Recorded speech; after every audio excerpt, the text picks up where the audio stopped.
اشتہارات تو لوگوں نے دیکھے ہوں گے، کسی عالم کے آخر میں ندوی ہے، کوئی قاسمی ہے، لیکن حضرت کے آخر میں کچھ نہیں، صرف لکھنوی اور کچھ نہیں لکھا۔ تو یہ میں بتا دوں کہ حضرت جامع ازہر مصر میں بھی تعلیم حاصل کی ہے، لیکن آپ کی فراغت دار ابو حنیفہ جدہ سے ہے۔ بہت ہی ادب اور احترام سے ہم حضرت مولانا الحاج کفیل اشرف صاحب سے التماس کرتے ہیں کہ وہ مائک پر تشریف لے آئیں۔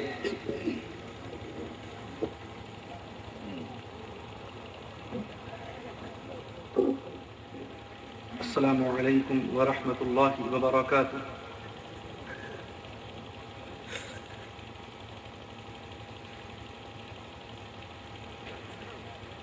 الحمد للہ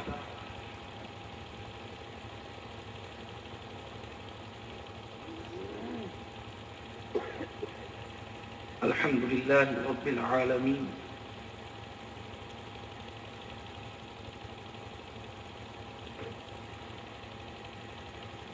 الرحمن الرحیم،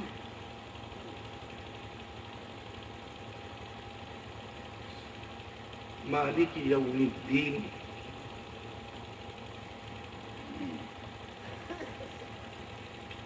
والصلاة والسلام على أشرف الأنبياء والمرسلين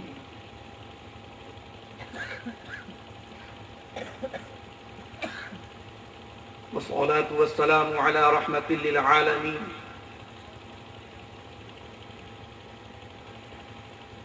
والصلاة والسلام على خاتم النبيين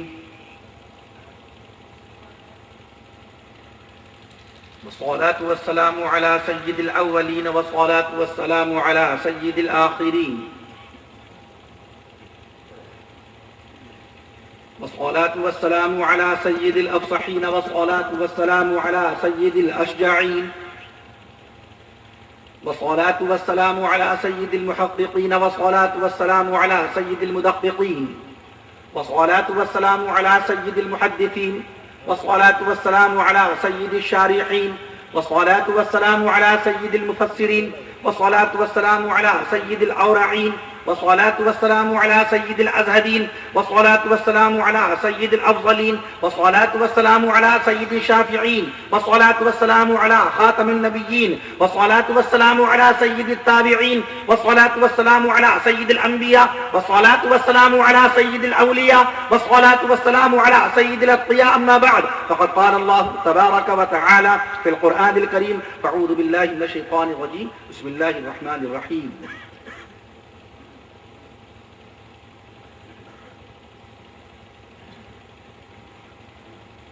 افلا يتدبرون القرآن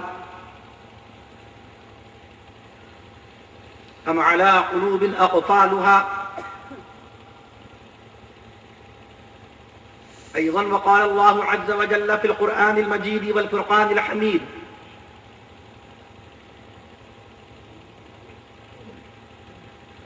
انما المؤمنون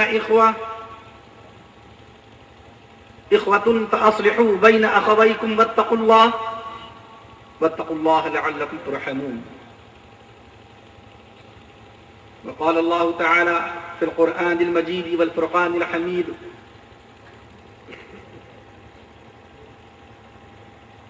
وقضى ربك ألا تعبدوا إلا إياه بالوالدين إحسانا.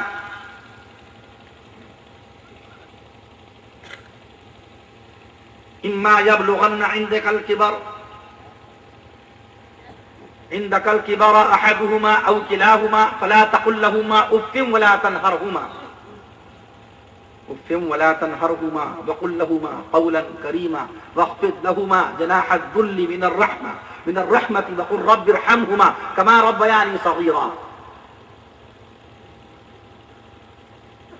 صدق الله العظيم.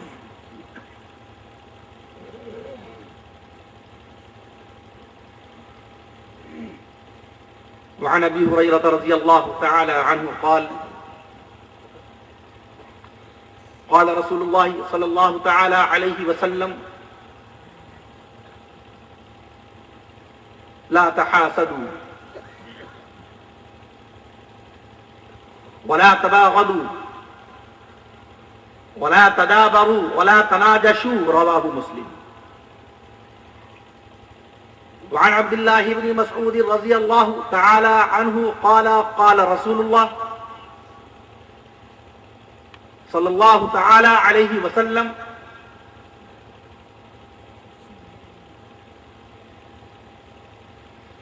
لا يدخل الجنة منان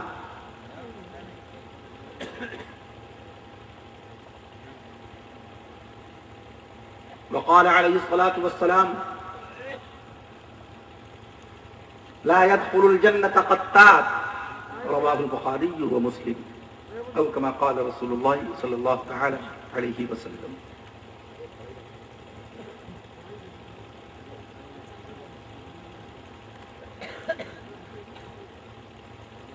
مشرق سے ہو بیزار نہ مغرب سے حذر کر. علامہ اقبال مرحوم فرماتے ہیں مشرق سے ہو بیزار نہ مغرب سے حذر کر، فطرت کا تقاضا ہے کہ ہر شب کو سحر کر. فطرت تقاضا ہے کہ ہر شب کو سحر کر. اور اقبال کہتا ہے کہ اٹھ کہ بزم جہاں کا اور ہی انداز ہے. اٹھ کہ بزم جہاں کا اور ہی انداز ہے. مشرق و مغرب میں تیرے دور کا آغاز ہے. مشرق و مغرب میں تیرے دور کا آغاز ہے. اور سرش کے چشم آدم میں ہے نیساں کا اثر پیدا. سرش کے چشم آدم میں ہے نیساں کا اثر پیدا. خلیل اللہ کے دریا میں ہوں گے پھر گہر پیدا. اگر عثمانیوں پر کوہ غم ٹوٹا تو کیا غم ہے. اگر عثمانیوں پر کوہ غم ٹوٹا تو کیا غم ہے کہ خون 100,000 انجم سے ہوتی ہے سحر پیدا. ہزاروں سال نرگس اپنی بے نوری پہ روتی ہے. ہزاروں سال نرگس اپنی بے نوری پہ روتی ہے. بڑی مشکل سے ہوتا ہے چمن میں دید اور پیدا. بڑی مشکل سے ہوتا ہے چمن میں دید اور پیدا. اور آسماں اللہ تعالیٰ کا بنایا ہوا یہ آسماں مسلم سائنسدانوں کے مطابق 17.5 لاکھ سال پہلے رب ذوالجلال نے اپنے فضل و کمال سے ان ساتوں زمین، ان ساتوں آسمان اور ساتوں زمین کی تخلیق فرما دی تھی. آسماں ہوگا سحر کے نور سے پھر آئینہ پوش. آسماں ہوگا سحر کے نور سے پھر آئینہ پوش. اور ظلمت رات کی سیماب پا ہو جائے گی انشاءاللہ کے لیے. آسماں ہوگا سحر کے نور سے پھر آئینہ پوش. اور ظلمت رات کی سیماب پا ہو جائے گی. اور پھر دلوں کو یاد آ جائے گا پیغام سجود. پھر دلوں کو یاد آ جائے گا پیغام سجود.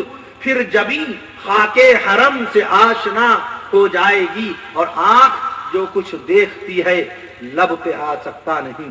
آنکھ جو کچھ دیکھتی ہے لب پہ آ سکتا نہیں. محو حیرت ہوں کہ دنیا کیا سے کیا ہو جائے گی. محو حیرت ہوں کہ دنیا کیا سے کیا ہو جائے گی. اس لیے دعا کیجئے کہ تڑپنے پھڑکنے کی توفیق دے. آمین. اقبال کہتا ہے بشکل دعا تڑپنے پھڑکنے کی توفیق دے. دل مرتضی سوز صدیق دے. آمین. تڑپنے پھڑکنے کی توفیق دے. دل مرتضی سوز صدیق دے. عشق سے قوت عشق سے ہر پست کو بالا کر دے. آمین. قوت عشق سے ہر پست کو بالا کر دے. اور دہر میں اس میں محمد سے اجالا کر دے. قوت عشق سے ہر پست کو بالا کر دے. دہر میں اس میں محمد سے اجالا کر دے. کیونکہ عشق کا آنا انتہائی لازمی ہے. اگر بندہ مومن کے دل میں اپنے رب ذوالجلال کا عشق حقیقی نہ ہو تو اس کی پیشانی پر سجدے کا نشان نہیں آ سکتا۔ اگر صاحب ایمان کے دل میں اللہ کی محبت پوری طرح جاگزی نہ ہو تو اس کا دل نماز کے لیے آمادہ نہیں ہو سکتا۔ ایک مومن کے قلب و دماغ میں اگر عشق الہی کا چراغ روشن نہ ہو تو وہ اپنے رب ذوالجلال کی وحدانیت کا اقرار کر نہیں سکتا۔ اور صاحب ایمان ہونے کے لیے لازمی ہے کہ اپنے خالق، اپنے مالک، اپنے رازق رب ذوالجلال کی یکتائی کا اظہار کرے، اللہ کی بڑائی کا اقرار کرے، اللہ کی وحدانیت کو تسلیم کرے، اللہ ہی کو اپنا خالق جانے، اللہ ہی کو اپنا مالک جانے، اللہ ہی کو اپنا رازق جانے، اور بے شک بغیر کسی شک و شبہ کہ اللہ ہی ہمارا خالق ہے۔ سبحان اللہ کہہ دیجئے، اللہ خالق ہے کہ نہیں ہے؟ اللہ ہی ہمارا خالق ہے، اللہ ہی ہمارا مالک ہے، اللہ ہی ہمارا رازق ہے، اللہ ہی ہمارا حافظ ہے، اللہ ہی ہمارا ناصر ہے، اللہ ہی ہمارا محافظ ہے، اللہ ہی رزاق ہے، اللہ ہی خلاق ہے، اللہ ہی ہماری جانب سے ظالموں سے انتقام لینے والا ہے، اللہ ہی مظلوموں کی مدد کرنے والا ہے، اللہ ہی غربت کو دور کرنے والا ہے، اللہ ہی دولت عطا فرمانے والا ہے، اللہ ہی عشرت عطا فرمانے والا ہے، اللہ ہی امامت عطا فرمانے والا ہے، اللہ ہی قیادت دینے والا ہے، اللہ ہی شوکت دینے والا ہے، اللہ ہی ذلت دینے والا ہے، اللہ ہی رفعت دینے والا ہے، اللہ ہی فضیلت دینے والا ہے، اللہ ہی علمیت دینے والا ہے، اللہ ہی لیاقت دینے والا ہے، اللہ ہی بصیرت دینے والا ہے، اللہ ہی بصارت دینے والا ہے، اللہ ہی قابلیت دینے والا ہے۔ یہ اللہ کی تعریف میں باتیں آ رہی ہے۔ ایک مرتبہ اجتماعی طور پہ رب ذوالجلال کے عشق میں سرشار ہو کر آپ لوگ کہہ دیجئے سبحان اللہ، الحمدللہ، اللہ اکبر۔ ایک لفظ کن سے رب ذوالجلال نے تقریباً 17.5 لاکھ سال پہلے ساتوں زمین اور ساتوں آسمانوں کو پیدا فرما دیا۔ کیوں نہ وہ حقدار ہو ہمارے سجدوں کا، کیوں نہ حقدار ہو ہماری عبادت کا، کیوں نہ حقدار ہو وہ ہماری ریاضت کا۔ ہر سبحان اللہ کا حقدار مولا کائنات۔ یہ اللہ کی وحدانیت کی تعلیم، کہ رب ذوالجلال کی کبریائی کی تعلیم کس نے بخشی؟ اللہ کے حبیب، گروہ انبیاء کے خطیب، رحمت عالم، فخر بنی آدم، فخر زمین و زمان، احمد مجتبی حضرت محمد مصطفیٰ صلی اللہ تعالی علیہ وسلم نے 1443 سال پہلے غار حرا میں رب ذوالجلال نے جب قرآن مقدس کی سب سے پہلی سورہ مبارکہ سورہ علق، اقرأ بسم ربک الذی خلق خلق الانسان من علق اقرأ وربک الاکرم الذی علم بالقلم، یہاں تک علم الانسان ما لم یعلم، ان 5 آیات کریمہ کا سب سے پہلی مرتبہ اللہ تبارک و تعالی نے باقاعدہ طور پر نزول فرمایا تو سید الملائکہ جبریل امین نے باقاعدہ طور پر پہلی مرتبہ قرآن مقدس کی آیات کریمہ کا نزول فرما کر قرآن مجید کو نازل کرنا شروع کیا۔ وہاں سے اللہ کی وحدانیت کی تعلیم عطا ہوئی، وہاں سے امام الانبیاء محمد مصطفیٰ صلی اللہ علیہ وسلم کی رسالت کا علم حاصل ہوا اللہ کے بندوں کو، وہیں سے اللہ کے حبیب محمد مصطفیٰ صلی اللہ علیہ وسلم کی نبوت کا علم عطا ہوا اللہ کے تمام بندوں کو۔ ورنہ اس آیات کریمہ، ان آیات کریمہ کے نزول سے قبل، جبریل امین کے آنے سے قبل، غار حرا میں قرآن مجید کی ان 5 آیات کریمہ کے نزول سے پہلے تو لوگ آپ کو ام المومنین خدیجہ الکبریٰ، سیدہ اماں بی بی خدیجہ الکبریٰ رضی اللہ عنہا کا شوہر تسلیم کرتے، جو اللہ کے رسول صلی اللہ علیہ وسلم کی سب سے پہلی بیوی تھی۔ ان آیات کریمہ کے نزول سے پہلے، قرآن مجید کے نازل ہونے سے پہلے، رسول پاک صلی اللہ تعالی علیہ وسلم کا اپنا باقاعدہ رسول ہونا ظاہر کرنے سے پہلے، اللہ کے حبیب محمد مصطفیٰ صلی اللہ علیہ وسلم کا اپنے آپ کو نبی کہنے سے پہلے لوگ آپ کو سیدہ بی بی زینب رضی اللہ عنہا کا والدی سمجھتے تھے، لوگ آپ کو حضرت عباس رضی اللہ عنہ کا بھتیجا سمجھتے تھے، لوگ آپ کو حضرت امیر حمزہ رضی اللہ عنہ کا بھتیجا سمجھتے تھے، لوگ آپ کو چچا ابو طالب کا بھتیجا سمجھتے تھے، لوگ آپ کو عبد المطلب کا پوتا سمجھتے تھے، لوگ آپ کو باقاعدہ طور پر وہب آقا کے نانا کا نام وہب، لوگ آپ کو باقاعدہ طور پہ وہب کا نواسا سمجھتے تھے، لوگ آپ کو عبد مناف کا پر نواسا سمجھتے تھے، لوگ آپ کو سیدہ بی بی صفیہ رضی اللہ عنہا کا بھتیجا سمجھتے تھے لوگ، آپ کو باقاعدہ طور پہ خویلد کا داماد سمجھتے تھے، مگر جب رب ذوالجلال نے اگست کی 18 تاریخ کو جمعے کے روز باقاعدہ طور پر غار حرا میں امام الانبیاء محمد مصطفیٰ صلی اللہ علیہ وسلم کی عمر شریف کے 41ویں سال کے پہلے دن سید الملائکہ فرشتوں کے سردار، تمام فرشتوں کے سردار جبریل امین نے جس وقت آیات کریمہ کا نزول فرمایا تو سب کو پتا چل گیا کہ یہ جو محمد ابن عبداللہ کہے جاتے ہیں، یہ جو عبداللہ کے بیٹے کہے جاتے ہیں، یہ جو ابو طالب کے بھتیجے کہے جاتے ہیں، یہ جو خدیجہ کے شوہر کہے جاتے ہیں، یہ جو بیوی سیدہ بیوی زینب بیوی رقیہ کے والد کہے جاتے ہیں، دراصل یہ صبح قیامت تک پیدا ہونے والے تمام انسانوں کے لیے ہادی برحق بنا کر کے بھیجے گئے ہیں، یہ رحمت للعالمین بنا کر کے بھیجے گئے ہیں، یہ رسول اکرم ہیں، یہ نبی معظم ہیں، یہ ہمارے اور آپ کے تمام بندوں کے باقاعدہ اللہ کے بندوں کے آقا ہیں، اور امام الانبیاء محمد مصطفیٰ باقاعدہ صبح قیامت تک کے اپنی تعلیم نبوت سے، کلام اللہ کی حقانیت سے اور اپنے ارشادات رسول کی صداقت سے ہماری اور آپ کی رہنمائی کرتے رہیں گے۔ پہلی مرتبہ بندوں کو علم عطا ہوا، پہلی مرتبہ بندوں کو معلوم ہوا کہ غار حرا پر جانے والا خدیجہ کا شوہر سید البشر بن کر کے اترے گا۔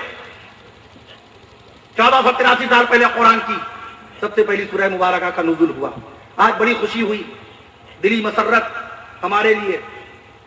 انواع ضلع اناؤ، یہ قدیم بستی، قدیم گاؤں، انواع تحصیل صفی پور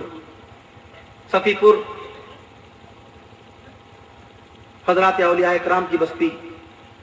اس سے قبل ہمارا خطاب ہوا تھا۔ آج بھی ماشاءاللہ صفی پور کے بہت سارے مخلص احباب تشریف لائے ہیں اور انہوں نے ملاقات بھی کی ہے۔ مجھے اطلاع دی گئی ماشاءاللہ بڑی تعداد میں سامعین تشریف لائے ہیں۔ مارشل بھی آئی ہے، 3 جیپیں بھی آئی ہیں، گاڑیاں بھی آئی ہیں، ہیرو ہونڈا بھی آئی ہے، پیشن بھی آئی ہے، بہت سارے لوگ اپنے اپنے انداز سے آئے ہیں، سائیکل سے آئے ہیں۔ اللہ تعالیٰ ان کی آمد کو قبول فرمائے۔ اور عنوان کے اندر منعقد اس جلسہ سیرت النبی صلی اللہ علیہ وسلم کی برکتوں سے ہندوستان کے 32 کروڑ مسلمانوں کے باقاعدہ طور پہ تمام کے تمام مسائل کو حل فرما دے۔ عنوان کے اندر منعقد اس جلسہ سیرت النبی صلی اللہ علیہ وسلم کی برکات سے میرے مولا پوری دنیا میں امن و امان قائم فرما دے، ہمارے ملک ہندوستان میں ہر طرف سکون و چین قائم فرما دے۔ اس جلسے کی برکت سے اللہ رب العالمین تمام کے تمام مذاہب کے درمیان، تمام کے تمام دھرموں کے درمیان، تمام کے تمام مسلک رکھنے والے جتنے بھی باقاعدہ طور پر اس مسلک کے پیروکار ہیں، ان تمام مسلک کے ماننے والوں کے دل و دماغ میں اس جلسے کی برکت سے اللہ محبت پیدا فرمائے۔ دعا ہے کہ رب ذوالجلال اپنے حبیب محمد مصطفیٰ صلی اللہ علیہ وسلم کے صدقے اور فضائل میں مولانا محمد عرفان صاحب ندوی کی عمر میں اے اللہ تو برکت پیدا فرما، اور عظیم الشان جس طریقے سے اجلاس منعقد کر دیا ہے اپنی کاوش جمیلہ سے، اپنی انتھک محنت سے۔ مدرسہ ماشاءاللہ موجود ہے، تقریباً 250 طلبہ عنوان کے اس گاؤں سے تعلیم حاصل کرنے کے لیے آتے ہیں، قرآن مجید سیکھتے ہیں، وہاں ان کو کلمہ طیب یاد کرایا جاتا ہے، کلمہ شہادت کی تعلیم دی جاتی ہے، درود ابراہیمی یاد کرایا جاتا ہے، درود شریف یاد کرایا جاتا ہے، التحیات جو نماز میں ہر 2 رکعت کے بعد واجب ہے کہ التحیات اگر چھوٹ گئی آپ سے تو بغیر سجدہ سہو کے نماز نہیں ہوگی، اس التحیات کی تعلیم دی جاتی ہے۔ مدرسے کے ذریعے سے بتایا جاتا ہے کہ امام الانبیاء محمد مصطفیٰ صلی اللہ علیہ وسلم اللہ کے آخری رسول ہیں۔ مدرسے کے ذریعے سے بتایا جاتا ہے کہ اللہ کے رسول صلی اللہ علیہ وسلم نے 1 شادی نہیں فرمائی، 2 شادیاں نہیں فرمائیں، باقاعدہ آقا صلی اللہ علیہ وسلم کی 1 بیٹی نہیں تھی، 2 بیٹی نہیں تھی، بلکہ مدرسے کی تعلیم کی برکت سے آپ کے بچوں کو معلوم ہوتا ہے کہ اللہ کے حبیب محمد مصطفیٰ صلی اللہ علیہ وسلم کی 4 بیٹیاں تھیں۔ رب ذوالجلال نے اپنے محبوب محمد مصطفیٰ صلی اللہ علیہ وسلم کو 4 بیٹیوں کا تحفہ عطا فرمایا تھا۔ بڑی بیٹی کا نام سیدہ بی بی زینب رضی اللہ عنہ، یہ مدرسے میں بتایا جاتا ہے۔ دوسری بیٹی کا نام سیدہ بی بی رقیہ رضی اللہ عنہ، یہ مدرسے میں بتایا جاتا ہے۔ تیسری بیٹی کا نام اللہ کے حبیب کی تیسری بیٹی کا نام سیدہ بی بی ام کلثوم رضی اللہ عنہ، یہ بھی مدرسے کی تعلیم کی برکت سے آپ کے بچوں کو اور بچیوں کو معلوم ہوتا ہے۔ اور باقاعدہ مدرسے ہی کے پاک ماحول میں بتایا جاتا ہے کہ اللہ کے رسول صلی اللہ علیہ وسلم کی آخری بیٹی، چوتھی بیٹی، خاتون جنت، شہید کربلا حضرت حسین کی والدہ محترمہ اور داماد مصطفیٰ حضرت علی کی زوجہ پاک سیدہ بی بی فاطمہ الزہرا رضی اللہ عنہا اللہ کے رسول کی چوتھی بیٹی ہیں. یہ مدرسے کی تعلیم ہی سے آپ کے بچوں کو معلوم ہوتا ہے. کالج یونیورسٹی کی تعلیم کے لیے ہمارے علماء کرام قطعی منع نہیں فرماتے. جلسے کی صدارت کا فریضہ انجام دے رہے ہیں جناب حضرت مولانا قاری عبداللہ صاحب ندوی دامت برکاتہم. اپنے بیان میں صرف بنیادی بات اصلاح کی طرف. ہم اللہ کے گھر میں ابھی نماز عشاء ادا کر رہے تھے, کانوں میں صدا پہنچ رہی تھی. میں نے کہا بھی مولانا سے, قاری صاحب سے, کہ بیان مختصر کیوں کر دیا, اتنا اچھا اصلاحی بیان آ رہا تھا. جلسے کی برکت سے ہی اصلاحی بیان سننے کو ملتا ہے. اس کے بعد جناب مفتی کفایت اللہ صاحب ندوی دامت برکاتہم کا مفصل خطاب ہوا. اس کے بعد نمونہ اسلاف, تمام کے تمام اکابر اسلام کے سچے غلام کتاب اللہ سنت رسول اللہ میں غرق ہو کر باقاعدہ طور پر اس کی تعلیمات پاکیزہ کو حاصل کر کے اپنے مخصوص انداز میں ہنستے ہوئے, ہنساتے ہوئے, محفل کو جگاتے ہوئے باقاعدہ طور پر بھی خطاب فرما رہے تھے. عالم دین, مبلغ اسلام, داعی دین حضرت مولانا نظر محمد صاحب ناظر بہرائچی دامت برکاتہم. اللہ تعالی حضرت مولانا کی عمر میں خوب برکت پیدا فرمائے.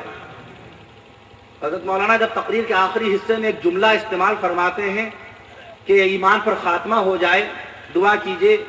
اب زندگی کا کوئی بھروسہ نہیں, تو بے شک زندگی کا کوئی بھروسہ نہیں, لیکن ہم لوگوں کے کلیجوں کو دہلا جاتے ہیں. رفتہ رفتہ دیکھ لیجئے ایک ایک بزرگ عالم دین کا سایہ ہمارے آپ کے سروں سے اٹھتا جا رہا ہے. علماء کرام کا وجود اللہ کے بندوں کے لیے رحمت ہے. علماء اسلام کا وجود اللہ کے بندوں کے لیے برکت ہے. علماء کرام کے وجود کی برکت سے بے اولادوں کو اولاد ملتی ہے. یہ لکھا ہے شارحین حدیث کی شرح میں. علماء کرام کی دعاؤں کی برکتوں سے رب ذوالجلال کے آسمان سے ہماری کھیتیوں کو زندگی بخشنے کے لیے بارشیں کی جاتی ہیں. علماء کرام کی برکتوں سے صاحبان ایمان کے ایمان کو رب ذوالجلال مضبوطی عطا فرماتا ہے. یہ شیخ الحدیث مولانا زکریا رحمت اللہ علیہ مولوی نہیں تھے. شیخ الحدیث مولانا زکریا رحمت اللہ علیہ کے والد محترم حضرت مولانا محمد یحییٰ رحمت اللہ علیہ معمولی عالم دین نہیں تھے. داعی اسلام, مبلغ دین, بانی جماعت تبلیغی حضرت مولانا محمد الیاس صاحب رحمت اللہ علیہ, جنہوں نے 1927 میں پہلی بار 6 نفر پر مشتمل پہلی جماعت نکالی تھی. فیروز پور نمک لے گئے تھے. آج اس پہلی جماعت کی برکت سے پہلی جماعت میں 6 آدمی نکلے تھے, 6 نفر نکلے تھے, باقاعدہ مخلص بندے اللہ کے نکلے تھے. آج 6 نفر کی برکت سے پورے عالم میں 30 کروڑ مسلمان جماعت تبلیغی اور باقاعدہ دعوت کے کام کی تائید کر رہا ہے. یہ بڑے درجے کے علماء ہیں. آج فضائل اعمال مسجد پڑھی جا رہی ہے.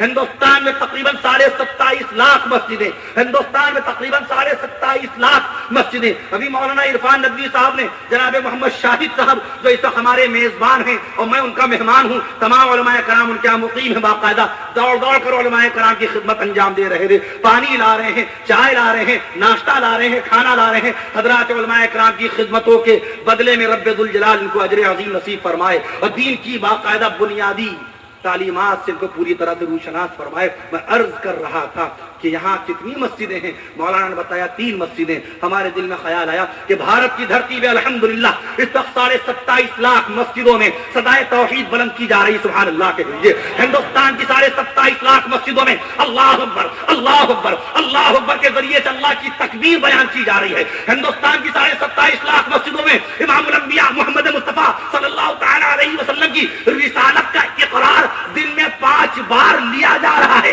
اشہد ان محمد رسول اللہ. اور ہندوستان کی 27.5 لاکھ مسجدوں میں الحمدللہ دن میں 5 بار حی علی الصلاۃ کہہ کر کے اللہ کی سب سے محبوب عبادت نماز کے لیے بلایا جا رہا ہے. اور ہندوستان کی 27.5 لاکھ مسجدوں ہی میں سے باقاعدہ طور پر آپ کی عنواں کی 3 مسجدیں ہیں. اگر یہ 3 مسجدیں نکال دی جائے 27.5 لاکھ کی تعداد سے تو آنکڑا پورا ہو نہیں پائے گا.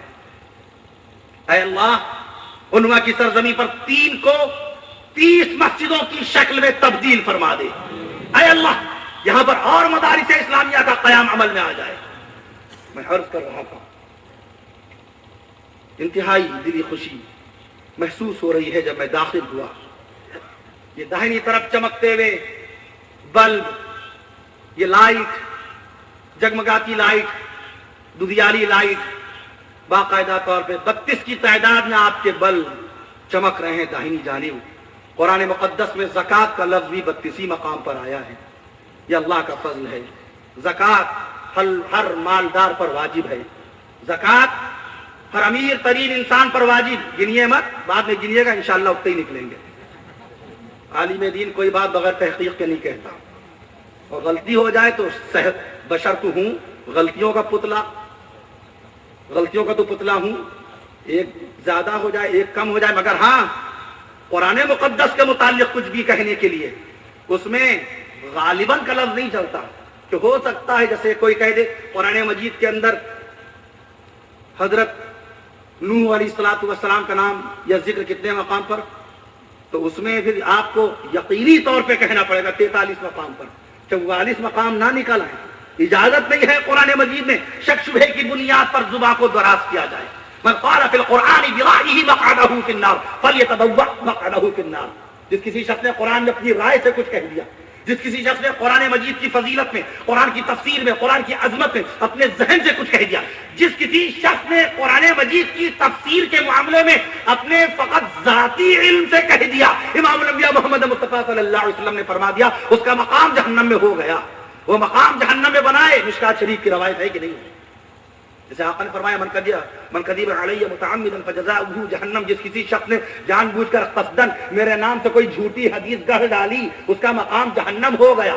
کوئی آدمی بغیر تفتیش کے، بغیر تحقیق کے، بغیر سند کے، بغیر دلیل کے، بغیر ثبوت کے، بغیر حوالے کے، بغیر ریفرنس کے، بغیر کسی استدلال کے کوئی یہ نہ کہہ دے کہ یہ حدیث رسول ہے. اس کی پکڑ ہے جب تک اس کو 100% یقین نہ ہو جائے کہ بے شک آپ نے حدیث شریف سنی خیرکم من تعلم القرآن وعلمہ، کہ تم میں بہترین انسان وہ ہیں، تم میں سب سے بہتر شخص وہ ہے جو قرآن سیکھے اور قرآن سکھائے. تو لازمی طور پر ضروری ہے کہ عالم دین پہلے اس روایت کو کھنگال لے، سمجھ لے کہ بے شک یہ فرمان رسول ہے کہ نہیں ہے، یہ ارشاد رسول ہے کہ نہیں ہے. کہیں ایسا تو نہیں ہے فرمان صحابی ہو، کہیں ایسا تو نہیں ہے فرمان تابعی ہو. باقاعدہ اللہ کا شکر علماء کرام نے تفتیش کی، معلوم ہوا امام الانبیاء محمد مصطفیٰ صلی اللہ علیہ وسلم کے داماد حضرت عثمان غنی رضی اللہ عنہ، رسول پاک کی 2 بیٹیوں کے شوہر حضرت عثمان غنی رضی اللہ عنہ باقاعدہ طور پر امام الانبیاء محمد مصطفیٰ صلی اللہ علیہ وسلم گواہ کے طور پہ بیٹھے اپنے کانوں سے سن رہے تھے. جس وقت اللہ کے حبیب محمد مصطفیٰ صلی اللہ علیہ وسلم، سبحان اللہ کہہ دیجئے، کلام اللہ کی فضیلت پہ بات آ رہی ہے، جس وقت اللہ کے حبیب رحمت عالم فخر بنی آدم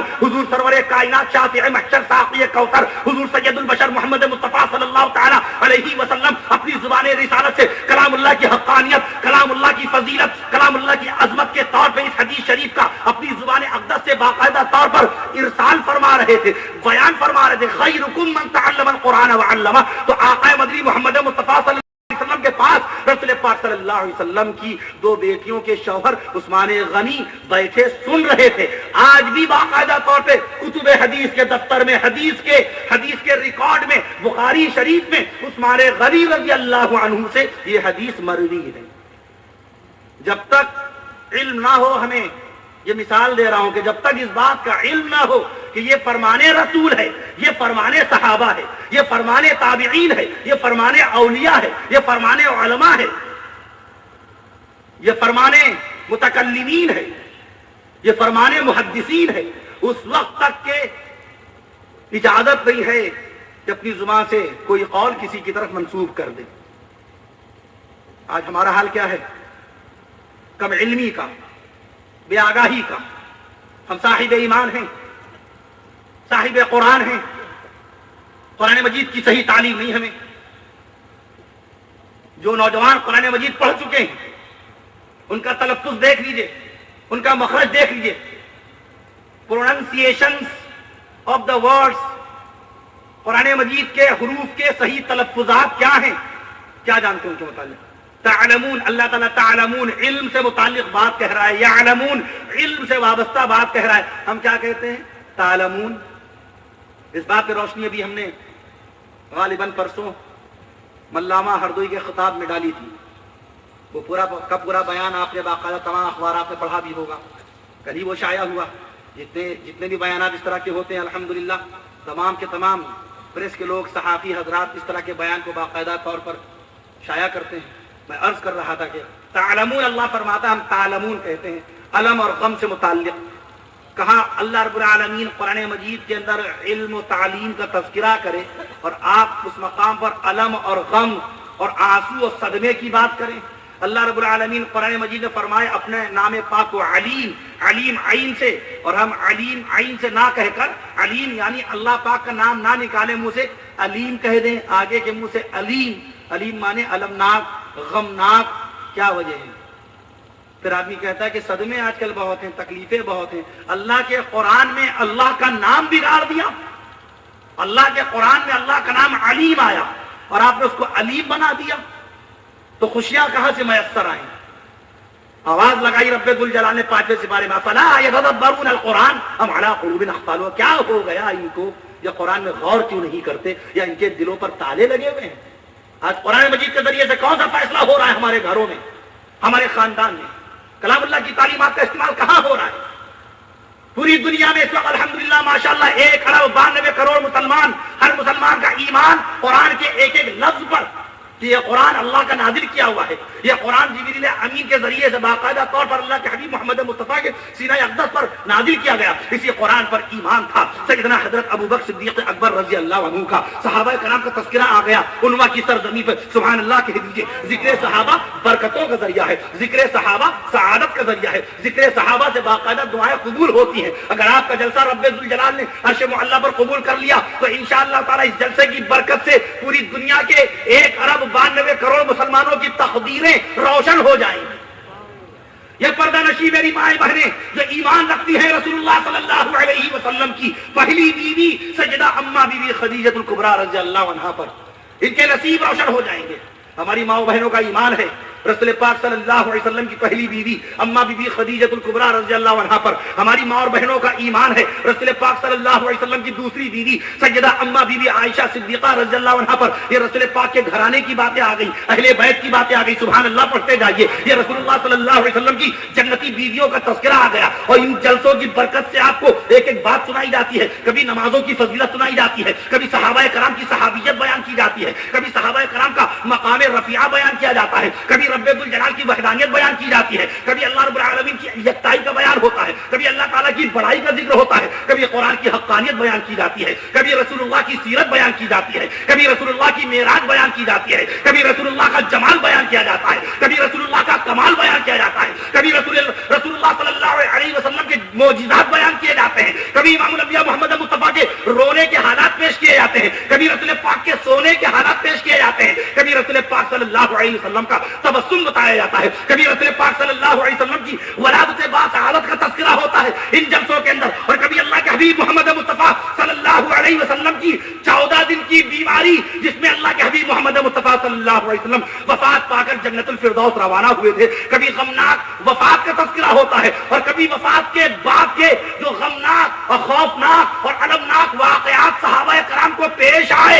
امام الانبیاء محمد مصطفیٰ کی وفات کی خبر مدینہ منورہ میں آگ کی طرح پھیلی تو صحابہ کے ہاتھوں سے طوطے اڑ گئے، ہوش ہو بیٹھے صحابہ.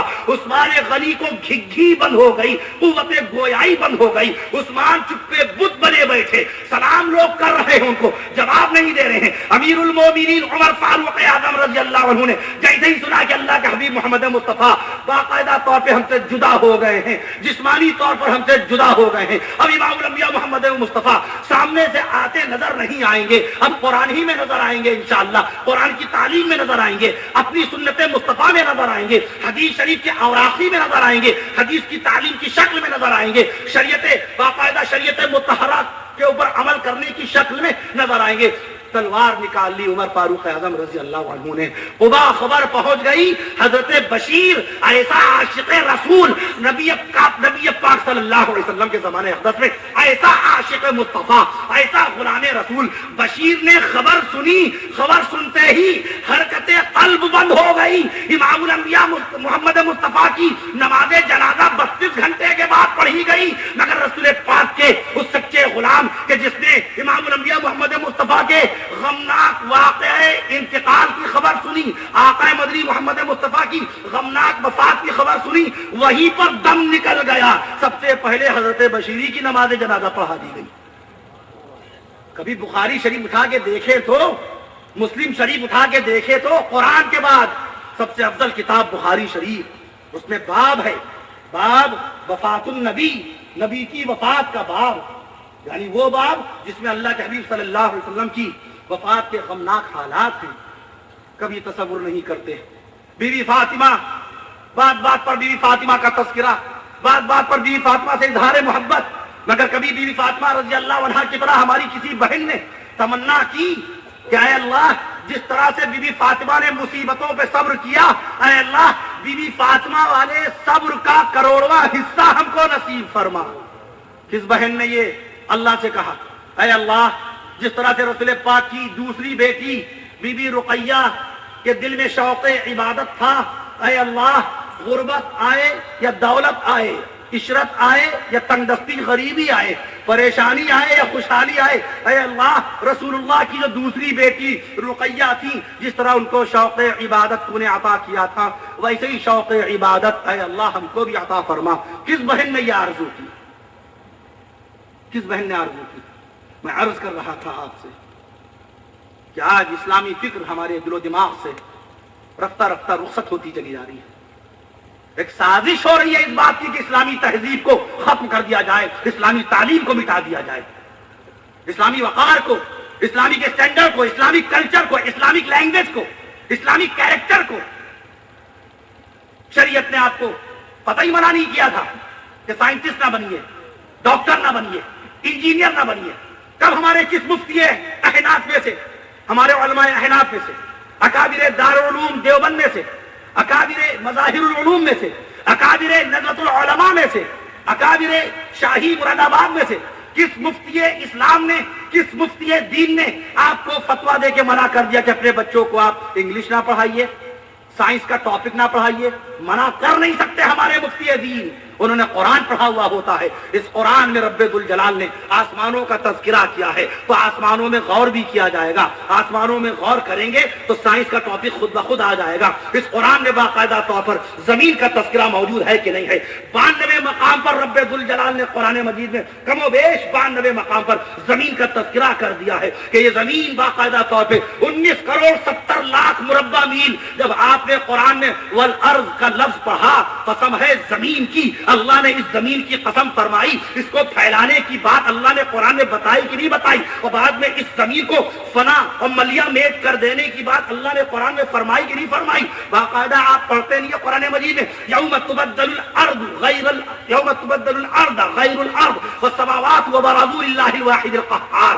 باقاعدہ اس زمین کے بدل جانے کا تذکرہ اللہ تعالیٰ نے کیا کہ نہیں کیا؟ اس زمین کو پھاڑ دینے کا تذکرہ اللہ نے کیا کہ نہیں کیا؟ اس زمین کو مطویات بیمینی، ساتوں زمینوں کو لپیٹ کر اپنے قبضہ قدرت میں لپیٹ کر اپنے قبضہ قدرت میں کر لینے کا تذکرہ. زمین کو لپیٹ کر ساتوں زمینوں کو ورق کی طرح، جیسے آپ کاغذ کا رول بنا کے باقاعدہ طور پہ ایک صفحہ لیتے ہیں، ورق لیتے ہیں، اس طرح سے گول گول اس کو رول بنا لیتے ہیں اور آپ کے ہاتھ میں کان کھجلانے کے لیے آپ باقاعدہ اس کو استعمال کرتے ہیں. اللہ رب العالمین ساتوں زمینوں کو لپیٹ کر اپنے قبضہ قدرت میں رکھ لے گا. اتنی بھاری بھاری باتیں رب ذوالجلال نے والشمس وضحاها والقمر اذا تلاها والنهار اذا جلاها والليل اذا يغشاها والشمس وضحاها. اللہ رب العالمین نے قرآن مجید میں جب زمین کا تذکرہ کر دیا تو لامحالہ بایولوجی آ گیا. بایولوجی آ گئی کہ نہیں آ گئی؟ جب رب ذوالجلال نے 9 کروڑ 30 لاکھ میل کی بلندی پر چمکنے والے سورج کا تذکرہ کر دیا اور باقاعدہ طور پر تو وہیں پر آپ کے سامنے آپ غور فرمائیے تو وہیں پر آپ کے لیے کاسمولوجی آ گئی کہ نہیں آ گئی؟ جب اللہ تعالیٰ نے 2,38,558 میل کی بلندی پر چمکنے والے چاند کا جب تذکرہ کر دیا تو بتائیے آسمانی سائنس معلوم ہو گئی کہ نہیں معلوم ہو گئی؟ جب آپ نے اسی کے ساتھ ساتھ سمندر کا تذکرہ دیکھا اور قرآن مجید میں وَإِذَا الْبِحَارُ سُجِّرَتْ فرما دیا، قرآن میں سمندر کا تذکرہ آ گیا تو عالم دین نے سمندر پہ غور کرنا شروع کر دیا کہ بھلا بتائے کہ ایک انسان ایک دنیا میں اللہ کے وجود کا منکر انسان، ایک اگنوسٹک جس کو ناستک بولتے ہیں، جو اللہ کی ذات کا انکار کرے، جو اللہ کے وجود کا انکار کرے، خالی اللہ کی شروعات دیکھتا ہے کہ اللہ کی شروعات کب سے ہے، اللہ پیدا کب ہوا، نعوذ باللہ، اللہ کی عمر کتنی ہے، معاذ اللہ، استغفر اللہ، اللہ کیا پیدا ہوگا، اللہ پیدا ہونے سے پاک ہے، جو پیدا ہوتا ہے وہ اللہ نہیں ہوتا، جو پیدا ہوتا ہے وہ اللہ نہیں ہوتا، جس کا انتقال ہوتا ہے وہ اللہ نہیں ہوتا، وہ خدا نہیں ہوتا۔ اللہ الصمد، قل هو اللہ احد، اللہ الصمد، جب کچھ نہیں تھا تو اللہ تھا، جب کچھ بھی نہیں تھا تو اللہ تھا، جب کچھ بھی نہیں رہے گا تو اللہ رہے گا۔ اللہ کی شروعات بعد میں دیکھو، اللہ ہی اول ہے، اللہ ہی آخر ہے۔ اللہ تعالیٰ کے 99 نام، 99 نام میں ایک نام اول، اللہ پاک کا نام اول، صفاتی نام، اللہ پاک کا ایک نام آخر، سب سے آخر میں اللہ ہی رہے گا۔ کائنات فنا ہو جائے گی، کھا دے گا رب الجلال اس آسمان کو، مٹا ڈالے گا ان ٹمٹماتے ہوئے تاروں کی روشنی کو، اذا الشمس کورت واذا النجوم انکدرت، سب قرآن ہے، اللہ کے قرآن میں مٹا ڈالے گا، چھین لے گا روشنی اس چمکتے ہوئے چاند کی، فنا کر دے گا آسمان سے ہونے والی بارشوں کو، ملیا میٹ کر دے گا ٹھاٹے مارتے ہوئے سمندر کو۔ 14 کروڑ 10 لاکھ، 14 کروڑ 60 لاکھ مربع میل کے علاقے میں پھیلا ہوا سمندر اس طرح سے خشک ہو جائے گا کہ بندہ دیکھ کر کے حیران ہو جائے گا اور اللہ کی بڑائی اور کبریائی بیان کرنے لگے گا، مگر اللہ اس پر خوش نہیں ہوگا۔ کلمہ پڑھنے سے بھی خوش نہیں ہوگا، نماز پڑھنے سے خوش نہیں ہوگا، روزہ رکھنے سے خوش نہیں ہوگا۔ کیوں؟ تم نے اتنی بھاری نشانی، جس نشانی کو اللہ تعالیٰ نے قیامت میں دکھانے کا وعدہ کیا اور قیامت میں اللہ نے نشانی دکھا دی۔ آج قیامت کا دن ہے، قیامت آنے والی ہے، آسمان کو جب ہم نے پھاڑ ڈالا تب تم نے کہا لا الہ الا اللہ، سورج کی روشنی جب چھین لی تب تم کو میری وحدانیت یاد آئی، جب زمین کو ہم نے پھاڑ کر کے تمہارے سامنے لپیٹ کر اپنے قبضہ قدرت میں کر لیا تب تم کو باقاعدہ طور پہ میری بڑائی کا یقین ہوا۔ اور میں نے قرآن میں پہلے ہی اس بارے میں کہہ دیا تھا، الف لام میم ذالک الکتاب لا ریب فیہ ھدی للمتقین الذین یؤمنون بالغیب، وہ لوگ جو ایمان لاتے ہیں غیب پر، اللہ کے نزدیک مومن وہ ہیں۔ جبریل کو ابھی کسی نے دیکھا؟ میکائیل علیہ السلام رب الجلال کے حکم سے موسم بارش میں سمندر کا پانی اٹھاتے ہیں، 7 میل کی بلندی پر اڑنے والے بادل کو بھر دیتے ہیں پانی سے۔ بادل ہوائی جہاز سے نیچے چلتا ہے، ہوائی جہاز اوپر چلتا ہے۔ ڈومیسٹک جتنی فلائٹس ہوتی ہیں 30,000 فٹ کی بلندی پر ہوتی ہیں، 30,000 فٹ کی بلندی پر بادل نہیں ہوتا۔ اس چیز کو ہم غور کرتے چلتے ہیں۔ ہم سائڈ کی ہی سیٹ لیتے ہیں پلین میں ہمیشہ، جب بھی جائیں گے، چاہے ڈومیسٹک ایئر لائنس ہو، چاہے انڈیا میں سفر کرنا ہو، دہلی سے لکھنؤ یا بنگلور یا بامبے یا پونا یا بڑودا یا احمد آباد یا کٹک، ہمیشہ سائڈ کی سیٹ، کیونکہ بہت ساری نشانیاں اللہ تعالیٰ نے جو قرآن مجید میں بیان فرمائی ہیں وہ ہوائی جہاز پہ بیٹھ کر کے وہ نشانیاں نظر آ جاتی ہیں۔ اسی لیے اگر زمین کے اوپر سورج ڈوب گیا، روزہ ہے تو افطار کیجیے۔ آپ نے روزہ افطار کر لیا، تھوڑی دیر کے بعد آپ کا وقت ہو گیا، فلائٹ آپ نے لی، کسی دوسرے ملک میں نہیں، ہندوستانی میں لی، لکھنؤ سے چلے باقاعدہ، ہم لوگ بامبے سے آگے ہیں، بامبے ہم سے پیچھے ہے وقت میں، اور افطار کر کے ایئرپورٹ میں افطار کیا، اس کے بعد بیٹھے پلین کے اندر، بیٹھے پلین نے ٹیک آف کیا، فضا میں پہنچا اور آپ کو پھر سورج کی روشنی نظر آئی، آپ کا روزہ نہیں ٹوٹا، آپ کا روزہ جو زمین پہ تھا وہ مکمل ہو گیا۔ جس مقام پر آپ تھے اس مقام کے مطلع پر سورج نہیں ہے، دیٹس انف، دیٹس آل، روزہ کمپلیٹ۔ لیکن اب جب وہاں پہنچ گئے اوپر اور سورج باقاعدہ نظر آنے لگا تو شرعی اعتبار سے روزہ مکمل ہو گیا۔ لیکن بہتر یہ جب سورج دکھ رہا ہے تو اب سورج دیکھ کے کچھ نہ کھائے، وہ روزہ آپ کا مکمل ہو گیا۔ روزے کی تعداد 13واں روزہ تھا، 13واں ہو گیا، 14واں روزہ تھا، 14واں ہو گیا۔ میں عرض کر رہا تھا 30,000 فٹ کی بلندی پر آپ کی فلائٹ چلتی ہے، بادل بہت نیچے ہوتا ہے اس سے۔ انٹرنیشنل فلائٹ 60,000 فٹ کی اونچائی پہ چلتی ہے۔ ہم دمشق سے آ رہے تھے، ملک شام کی راجدھانی ہے، سیریا کا کیپٹل ہے دمشق، تو تقریباً 62,000 فٹ کی بلندی پر فلائٹ چل رہی تھی۔ آپ جب کویت سے آئیں گے تو آپ کی فلائٹ اتنی ہی اونچائی پہ چلے گی۔ انٹرنیشنل فلائٹ جو ہوتی ہیں وہ 60,000 فٹ کی اونچائی پہ چلتی ہیں، اور ڈومیسٹک فلائٹس وہ 30,000 فٹ کی اونچائی پہ چلتی ہیں۔ تو یہ سورج بہت بلندی پر ہے، آپ کا جو بادل ہے بادل وہ بہت نیچے ہوتا ہے. اس بادل کے اندر پانی بھرتا ہے کون؟ اللہ کا ایک فرشتہ جس کا نام میکائیل.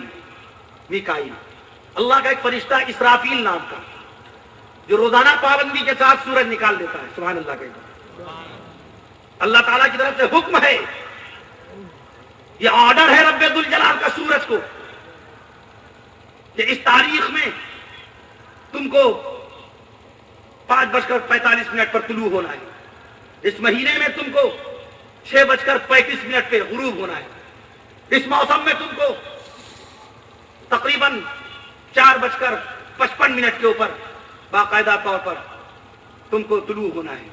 گرمیوں میں دیکھیے کتنی جلدی سورج نکلتا ہے. میں عرض کر رہا تھا آپ سے یہ اللہ کی نشانیوں میں سے نشانی ہے. تو کب کس مفتی نے منع کیا کہ آپ کالج نہ پڑھیے؟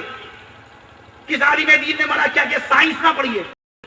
آپ سائنٹسٹ بنیے، انجینئر بنیے، ڈاکٹر بنیے، فلاسفر بنیے، تھنکر بنیے، بی اے کیجئے، سی اے کیجئے، چارٹر اکاؤنٹر بن جائیے، ایم سی اے کر لیجئے، بی ٹیک کر لیجئے، ایم ٹیک کر لیجئے، سائنٹسٹ بن جائیے، سب کچھ بن جائیے، مگر کلام اللہ کی حقانیت اور ایمان کو مضبوط کرنے کے بعد، کلمہ طیب لا الہ الا اللہ محمد رسول اللہ کے تقاضوں کو پورا کرنے کے بعد، حدیث رسول اللہ پر 100% ایمان جمانے کے بعد، صدیق اکبر کی صدیقیت کو پہچاننے کے بعد، اللہ اکبر کہہ دیجئے، عمر فاروق اعظم کے مقام بلند کو سمجھنے کے بعد، آپ کے بچے انجینئر ہیں، آپ کے بچے ڈاکٹر ہیں، عمر فاروق اعظم کا نام تک نہیں جانتے. کیوں؟ آپ نے ڈائریکٹ ان کو اسکول بھیجا، گھر میں تربیت نہیں کی، نہیں بتایا کہ اللہ کے حبیب محمد مصطفیٰ صلی اللہ علیہ وسلم کے یہ انتہائی بلند و بالا مقام رکھنے والے جنتی صحابہ کرام ہیں. ہر صحابی جنتی ہے، بتایا نہیں ہم نے. ہر صحابی جنتی. نبی صلی اللہ علیہ وسلم کی زبان رسالت سے بشارتیں مل چکی ہیں صحابہ کرام کو.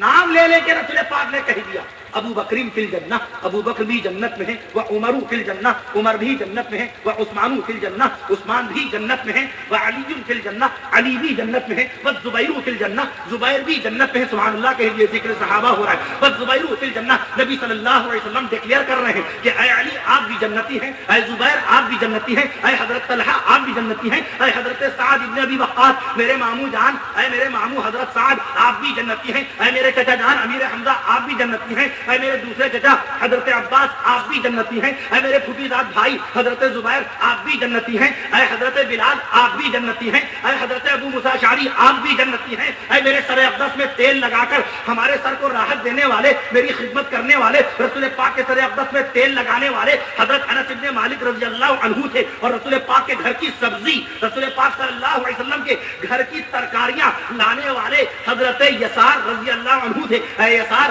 تم بھی جنتی ہو، اے یسار تم بھی جنتی ہو، اے ابو موسیٰ اشعری تم بھی جنتی ہو، اے انس بن مالک تم بھی جنتی ہو، اے ابو ہریرہ تم بھی جنتی ہو، اے ابو رافع تم بھی جنتی ہو، اے خباب تم بھی جنتی ہو، اے عمران تم بھی جنتی ہو. عمران صحابی کا نام ہے، شعران صحابی کا نام ہے، صفوان صحابی کا نام ہے. اے صفوان تم بھی جنتی، اے شعران تم بھی جنتی، اے عمران تم بھی جنتی. اے میرے سسر اپنی بیٹی میرے نکاح میں دینے والے، ام حبیبہ کو میری بیوی بنا دینے والے، اے حضرت ابو سفیان آپ بھی جنتی، اور اے امیر معاویہ تم بھی جنتی. اور جناب حضرت سہیل سے فرما دیا اے سہیل تم بھی جنتی، اور اے سعید تم بھی جنتی، اور اے مبشر تم بھی جنتی، اور اے عوف حضرت عوف آپ بھی جنتی، اے حضرت اوس آپ بھی جنتی، اے جناب حضرت عامر آپ بھی جنتی، اور اے حضرت رفیق آپ بھی جنتی، اے حضرت جمیل آپ بھی جنتی، اے حضرت اکرمہ آپ بھی جنتی. آپ سبحان اللہ نہ کہیے، میں صحابہ کرام کے ہی نام گناتا چلا جاؤں گا. اے حضرت عبداللہ ابن مسعود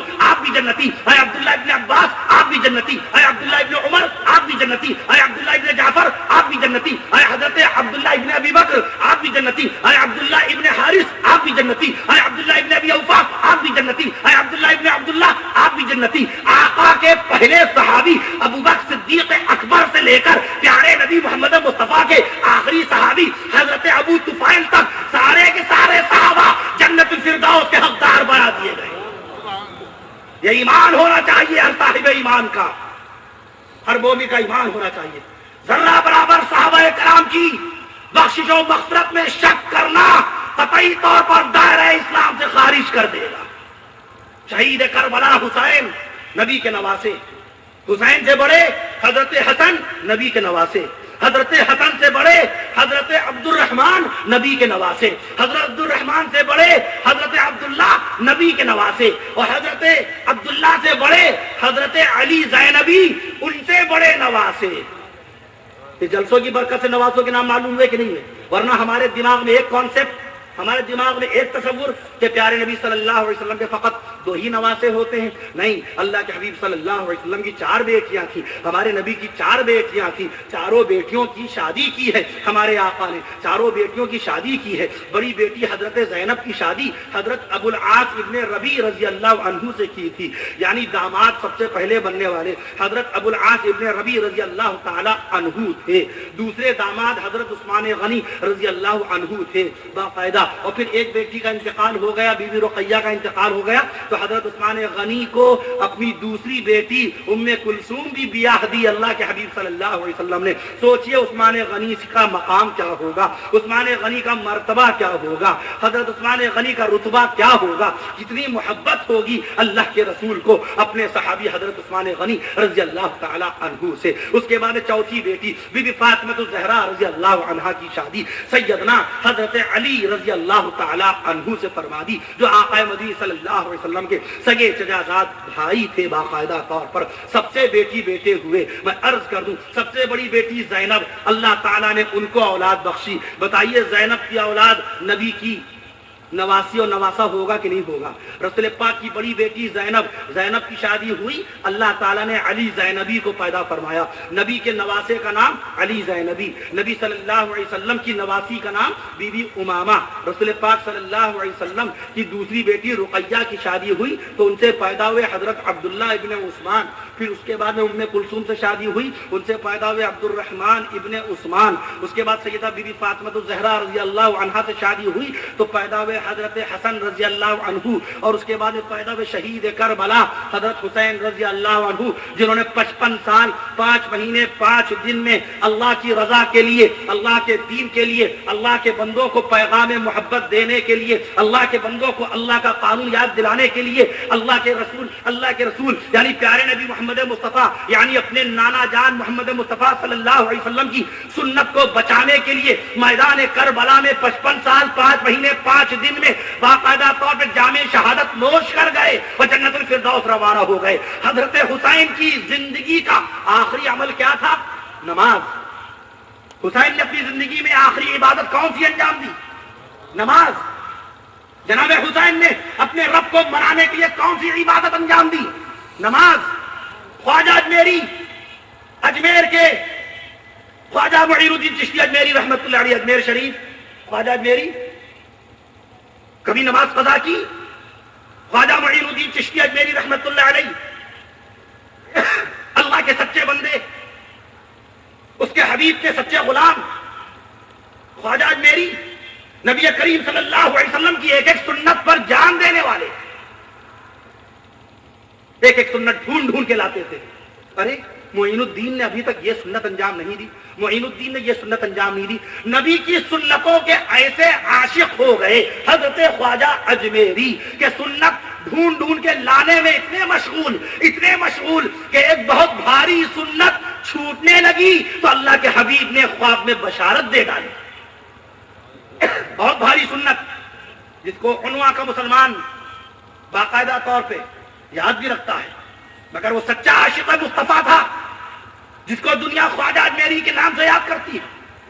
مفکر اسلام حضرت مولانا ابو الحسن علی ندوی رحمت اللہ علیہ نے خواجہ اجمیری رحمت اللہ علیہ کے حالات طیبات لکھے۔ میں عرض کر رہا تھا وہ سچا عاشق رسول، ایک ایک سنت۔ آج تو نمازوں کی سنتیں ہماری ضائع ہو رہی ہیں، وضو کی سنتیں ضائع ہو رہی ہیں۔ غرارہ وضو کی 18 سنتوں میں سے ایک سنت ہے۔ کتنی سنتیں وضو میں؟ 18 سنتوں میں سے ایک سنت ہے وضو میں غرارہ۔ یہی لکھا ہے محی السنہ عارف باللہ غلام مصطفیٰ حضرت مولانا ابرار الحق صاحب رحمت اللہ علیہ ہردوئی نے،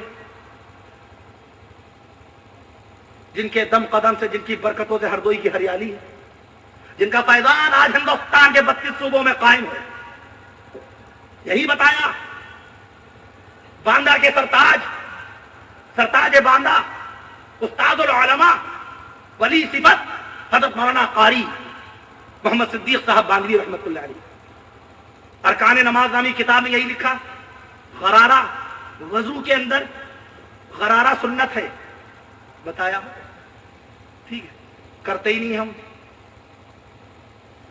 پھٹافٹ منہ دھویا، ہاتھ دھویا، جلدی سے مسا کیا، مسا ہوا نہیں ہوا، قاعدے سے انگلیوں کا کیا طریقہ ہے، سنت کے مطابق کیا معاملہ ہے کہ ایک چیز جو مسے میں استعمال ہو جائے دوبارہ نہ ہو، اس طرح سے ہو کہ یہ چیز یہاں لگ جائے، یہ انگلی بچ گئی، باقاعدہ طور پر انگلی کو کانوں کے سوراخوں میں ڈال لیا جائے، یا چھنگلیا کو ڈالنا اور بھی زیادہ مستحب ہے، یہ کر لیا جائے، انگوٹھا بچا، انگوٹھے سے کان کو صاف کر لیا کہ میل ویل یہاں سے پسینہ جو بہا ہے، نمکینیت جو پیدا ہو جاتی ہے وہ ختم ہو جائے، تاکہ آپ کا دماغ درست رہے، آپ کا دماغ تر و تازہ رہے۔ وضو کے اندر ایک ایک عمل حکمت سے بھرا ہوا ہے، یہ آپ کو دے دیا، یہ مستحب دے دیا باقاعدہ طور پہ۔ پڑھیے فتاوی عالمگیری، پڑھیے فتاوی شامی، پڑھیے در مختار، پڑھیے تنویر الابصار، یہ حنفی مسلک کی بھاری کتابیں ہیں کہ نہیں؟ سب سارے فتووں میں لکھا ہے، فتاوی محمودیہ، فتاوی رشیدیہ، فتاوی نظامیہ، سب میں لکھا ہوا ہے وضو کا بہترین سنتی طریقہ، لیکن ہم کو اب اس سے تعلق نہیں۔ لکھا ہے حضرت مفتی اعظم ہندوستان مفتی عزیز الرحمان عثمانی رحمت اللہ علیہ نے فتاوی دارالعلوم دیوبند میں کہ جس نے سنتوں کو چھوڑ کر وضو کیا، جماعت جا رہی ہے، امام سلام کے قریب پہنچ چکا، تم سنتوں کو چھوڑ کر وضو نہ کرنا، سبحان اللہ کہہ دیجیے، کیونکہ نبی کی سنتوں پر بنیاد ہے فرضوں کی، نبی کی سنت زیادہ ہیں، فرض کتنے ہیں؟ فرض شریعت میں ہیں کتنے؟ دن میں کتنے وقت کی نمازیں فرض ہیں؟ 5 وقت کی، 5 وقت کی، اس میں رکعت کتنی فرض ہیں؟ 17 رکعت فرض ہیں، 5 وقت کی نماز پڑھیے تو 17 رکعت فرض، 2 رکعت نماز فرض فجر میں ہے، 4 رکعت نماز فرض ظہر میں ہے، 4 رکعت نماز فرض عصر میں ہے، 3 رکعت نماز فرض مغرب میں ہے، 4 رکعت نماز فرض عشاء میں ہے، 17 رکعت ہو گئی۔ 3 رکعت وتر جو قائم مقام فرض کے ہی ہوتا ہے، حکم دونوں کا ایک ہوتا ہے، فرض چھوٹے گا فرض کی قضا ہوگی، فرض اگر آپ نے چھوڑ دیا تو اس کی قضا لازم و واجب، واجب چھوڑ دیا تو اس کی قضا لازم و واجب۔ جیسے اگر آپ کی فجر کی نماز قضا ہو گئی اور آپ کو 10 سال کے بعد یاد آئی تو اسی وقت حکم ہے اسی وقت ادا کرو، چاہے عصر کی نماز پڑھ چکے ہو یا فجر کی نماز پڑھ چکے ہو، اسی وقت دوبارہ جاؤ گھر میں ادا کرو۔ قضا نماز مسجد میں نہیں ادا کی جاتی،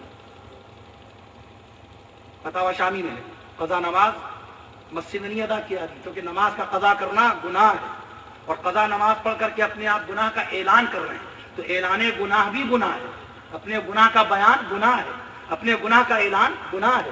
آج آدمی دھڑلے سے کہتا ہے توبہ توبہ معاذ اللہ استغفر اللہ، شراب جو شیطان کا پیشاب ہے، شراب تمام برائیوں کی جڑ، شراب ام الخبائث، نبی کے مبارک الفاظ ہیں، نبی کی زبان اقدس سے نکلے ہوئے الفاظ کہ شراب تمام گناہوں کی بنیاد، تمام برائیوں کی جڑ، معصیت کی بنیاد، گناہوں کے دلدل میں انسان دھس جاتا ہے۔ حدیث شریف ہے نسائی شریف میں کہ شرابی اگر بغیر توبہ کے مرا تو بے ایمان مرا، شرابی جیسے زانی زنا کرنے والا بغیر توبہ کے مرا، لا یزنی الزانی وہو مؤمن، زنا کرتے وقت، منہ کالا کرتے وقت، کسی کی بہو بیٹی کی عزت و آبرو برباد کرتے وقت اگر موت آ جائے گی تو بے ایمان کی موت ہوگی، کیونکہ زانی کے متعلق آقا نے فرمایا کہ جب کوئی زناکار، کوئی بدکار کسی کی بہو بیٹی کی عزت و آبرو کو برباد کرتا ہے اس وقت وہ مومن نہیں رہتا، اس کے سینے سے کلمہ نکال لیا جاتا ہے، اس کے سینے سے ایمان نکال لیا جاتا ہے۔ 3 حالتیں ایسی ہیں گناہ کی جس میں ہمارے سینے میں ایمان نہیں رہتا، ہمارے سینے سے کلمہ نکال لیا جاتا ہے، ہمارے سینے سے باقاعدہ طور پہ ہمارا اسلام نکال لیا جاتا ہے۔ چور جب چوری کرتا ہے اس وقت اس کے سینے میں ایمان نہیں رہتا، اللہ کو برداشت نہیں ہے کہ میرے حبیب محمد مصطفیٰ کا امتی کلمہ لے کر چوری کرے، قرآن لے کے سینے میں چوری کرے، ایمان اور اسلام اس کے سینے میں بھرا ہو اور چوری کر لے، نہیں مجھ کو برداشت نہیں، اے جبریل جاؤ جاؤ، اس نے چوری کا ارادہ کر ہی لیا ہے، یہ چوری کر کے ہی دم لے گا، جاؤ اس کے منہ کے راستے سے اس کے سینے پر لکھا ہوا کلمہ نکال لو، اسلام کی خوشبو اس کے سینے سے نکال لو، اس کو بے ایمان بنا دو۔ جب تک چوری میں مشغول رہتا ہے، بے ایمان رہتا ہے، جب چوری کر لیتا ہے اور توبہ کرتا ہے تو اس کے سینے میں دوبارہ اسلام و ایمان ڈالا جاتا ہے۔ دوسرا شخص شرابی شراب پیتے وقت مسلمان نہیں رہتا، شراب پیتے وقت مومن نہیں رہتا ہے. شراب کا ارادہ کیا، گھر سے نکلا، قدم بڑھائے شراب خانے کی طرف. ابھی یہ فرشتوں میں تکرار چل رہی ہے. داہنی طرف جو بیٹھا فرشتہ نیکیوں والا ایک ایک نیکی لکھتا ہے، بائیں طرف بیٹھا ہوا فرشتہ بدی لکھتا ہے، برائی لکھتا ہے، گناہ لکھتا ہے، ایک ایک غلطی لکھتا ہے، معصیت لکھتا ہے، نافرمانی لکھتا ہے، سرکشی لکھتا ہے. اللہ کے قانون کو توڑا لکھ لیا، نبی کی سنت کو چھوڑا لکھ لیا. ان دونوں میں تکرار ہوتی ہے، بحث ہوتی ہے. ایک شخص نے ارادہ کر لیا شراب پینے کا، گھر کے اندر بیٹھا ہے، باہر نکالا قدم، فوراً ان کا قلم چلنے لگتا ہے. تو یہ داہنی طرف بیٹھا ہوا فرشتہ روکتا ہے ان کو، رک جائیے، آپ کو تو بڑی جلدی رہتی ہے گناہ لکھنے کی. کہا نہیں بھائی، مجھے حکم کرامن کاتبین، سورہ انفطار 30 سپارے میں اللہ نے فرمایا ما یلفظ من قول الا لدیہ رقیب عتید. کہاں ہے نیٹ ورک موبائل کا؟ یہ قرآن کا نیٹ ورک دیکھو، قرآن کا نیٹ ورک ہر وقت چلتا ہے. قرآن کے نیٹ ورک میں بیلنس ہمیشہ کے لیے اللہ نے بھر دیا ہے، نہ بیلنس ختم ہوگا نہ نیٹ ورک ٹوٹے گا. فرشتوں کے بعد جو موبائل ہے، فرشتوں کے بعد جو ٹیپ ریکارڈر ہے، اقرا کتابک، حیران ہو جائے گا قیامت میں، اے اللہ ہم نے گناہ نہیں کیا. اللہ تعالیٰ فرمائے گا جبریل ذرا دکھاؤ ان کو. جبریل دکھا دیں گے، وہ دیکھو تم شراب کھانے جا رہے ہو رات کے گہرے سناٹے میں، وہ دیکھو تم رات میں چوری کرنے جا رہے ہو، وہ دیکھو تم اسکول کے پاس کھڑے غیر کی بیٹی کو تاک رہے ہو، وہ دیکھو تم فلاں کے گھر میں دوست کے گھر میں گئے اور دوست کی بیوی میں گندی حرام کاری کی نظر ڈال رہے ہو. آپ سن کر کے سٹ پٹا نہیں جائیں گے، وجود آپ کا شل ہو جائے گا. اس روز تو رب ذوالجلال نیند کی طاقت چھین لے گا. تم کیا بولو گے؟ تمہاری زبان کیا بولے گی؟ باقاعدہ آج قیامت کا دن ہے، الیوم یوم الحساب، آج حساب کا دن ہے. الیوم یوم القیامہ، آج قیامت کا دن ہے. آج تو جزا کا دن ہے، آج تو رب ذوالجلال کی عدالت لگے گی. فرشتے کہیں چل بارگاہ ربانی میں حساب دے اپنی 60 سالہ زندگی کا، چل بارگاہ الہی میں حساب دے 80 سالہ زندگی کا. دنیا میں تو ترم خاں بن کر کے جیتا تھا، دنیا میں تو باقاعدہ طور پہ اپنے آپ کو تو سب کا شہزادہ سمجھتا تھا، اپنے آپ کو تو نے مغرور سمجھ لیا تھا، اپنے آپ کو تو نے طاقتور سمجھ لیا تھا. تجھ کو بڑا غرور تھا اپنی 10 منزلہ بلڈنگ کا، تجھ کو بڑا غرور تھا اپنی باقاعدہ 20 لاکھ کی کار کا، تجھ کو بڑا غرور تھا اپنے سورسز پر، اپنے ذریعوں پر، اپنے وسیلوں پر، اپنے باقاعدہ مضبوط قسم کے باقاعدہ حوالوں پر کہ میری دوستی فلاں سے ہے، میری دوستی فلاں طاقتور سے. آج رب ذوالجلال کی عدالت ہے، آج احکم الحاکمین کی باقاعدہ کورٹ لگے گی، کورٹ آف جسٹس. اللہ تعالیٰ احکم الحاکمین ہے، اللہ احسن الخالقین ہے، اللہ ہی خالق و مالک ہے. اس روز ان الحکم الا للہ، اس روز کسی کا حکم نہیں چلے گا اور اس روز کوئی دوستی اللہ پسند نہیں کرے گا. من ذا الذی، کون ہے جو بارگاہ ربانی میں سفارش کرے؟ کس کو سفارشی بنائیں گے وہاں؟ عنہ الا باذنہ، سوائے اللہ کی مرضی کے. اللہ اپنے حبیب محمد مصطفیٰ کو اجازت دے گا شفاعت کی، مگر اس سے پہلے حشر ہو جائے گا. نبی کو شفاعت کا مقام عطا فرمائے گا. تو نبی کیا ایسے امتی کی شفاعت کروائیں گے کہ جس نے اللہ کے قانون توڑے ہوں گے، خود رسول اللہ کی شریعت چھوڑی ہوگی.